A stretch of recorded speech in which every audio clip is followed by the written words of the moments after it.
Élection 2018-2019 au Cameroun, les handicapés réclament leur position. L'association des femmes engagées pour le développement du Cameroun, en abrégé AFEDEC, promeut l'intégration politique des âmes à mobilité réduite. C'est à la faveur d'une conférence de presse par elle donnée ce 13 juillet 2018 à Douala au siège de Codas Caritas sous le thème « Prise en compte des personnes vivant avec un handicap dans le processus électoral au Cameroun ». Le thème de cet échange avec la presse et les hommes politiques tire sa raison d'être non seulement du calendrier des activités de la FEDEC, mais aussi des élections en cours au Cameroun durant l'année 2018-2019.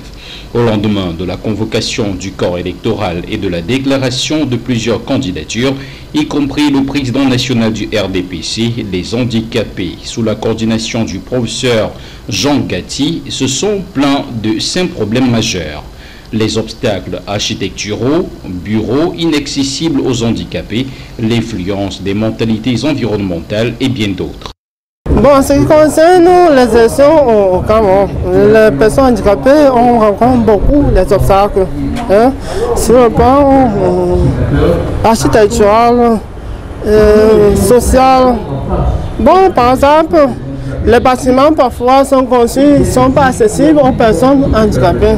Vous voyez que les handicapés avec le vélo, vraiment, c'est pas facile qu'ils puissent accéder à un bureau de vote dans un étage où il n'y a pas forcément le transporter pour le faire aller voter.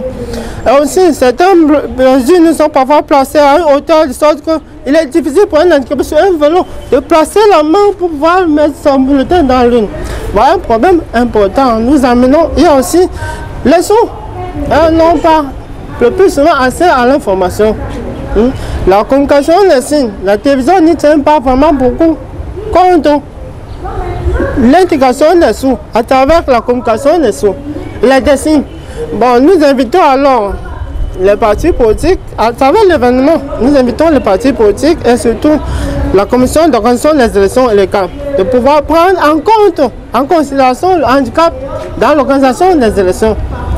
Les personnes à mobilité réduite pensent également que le gouvernement camerounais devrait mettre un accent sur leur intégration sociopolitique, notamment en leur trouvant une place au sein du Parlement camerounais. En outre, compte tenu du fait de la variété des handicaps, les pouvoirs publics et la société en général devraient, dans leur processus d'intégration, tenir compte des spécificités des multiples handicaps. D'après Bruno Foga de l'AHAC, et les CAM devraient mettre sur pied des cartes de vote adaptées aux personnes handicapées. Cependant, pour MNTP de l'association Adefan, il est regrettable que le problème ici posé ne soit qu'en temps d'élection. C'est vrai qu'on aurait pu prendre pour présenter le problème bien avant. Bon, maintenant, le problème, il se pose à un moment donné. Je pense que c'est le moment où les partis politiques sont plus attentifs aux questions qui leur sont posées. Donc, je pense que ça pourra aider certains partis politiques à compléter leur projet de société. En effet, le Cameroun compte environ 3 millions d'handicapés. Dans la cartographie, on retrouve les déficients mentaux, les déficients auditifs, handicapés moteurs et bien d'autres.